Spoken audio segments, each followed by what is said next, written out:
ఎందుకంటే కులరహిత సమాజాన్ని నిర్మిద్దామని చెప్పని మాటలు చెప్తూ నిన్న అర్ధరాత్రి మధ్యల తెరువులో 1:40 సేపు మధ్యల తెరువు అయితే కాపు కులం అనేది దాదాపుగా ఒక 120 125 సార్లు 127 సార్లు మాట్లాడాడు అంటున్నారు. కమ్మని 14 సార్లు మాట్లాడాడు అంటున్నారు. రెడ్డి అని 22 సార్లు మాట్లాడాడు అంటున్నారు. రెల్లి అని 21 సార్లు మాట్లాడాడు అంటున్నారు. మాదిగని చెప్పని 17 సార్లు మాట్లాడాడు అంటున్నారు.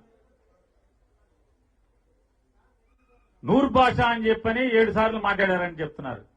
ముస్లింస్ అని చెప్పని 13 సార్లు మాట్లాడారని చెప్తున్నారు.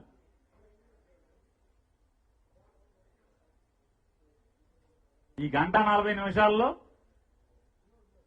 ప్రతి 5-10 సెకండ్లకు ఒకసారి ఏదో కులం పేరు తీస్తూ కులరహిత సమాజాన్ని నిర్మిస్తాడు ఈయన. మనం నమ్మాలి.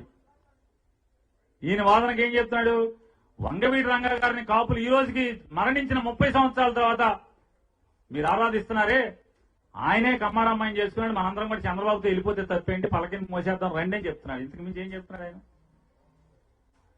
మహానుభావ, ఈ డొంక తిరుగుడు సమాధానం లేకుండా సరాసరి చంద్రబాబు ఇంటికి మొన్నట్లాగా వెళ్ళిపోయి ఇద్దరు ఎచ్చేసుకుని నేను ఒక 20 సీట్లో 10 సీట్లో తీసేసుకుంటున్నాను, మేము కలిసి పోటీ చేసేస్తున్నామని చెప్పేసి ఊరేగండి. ఎవరుతున్నారు?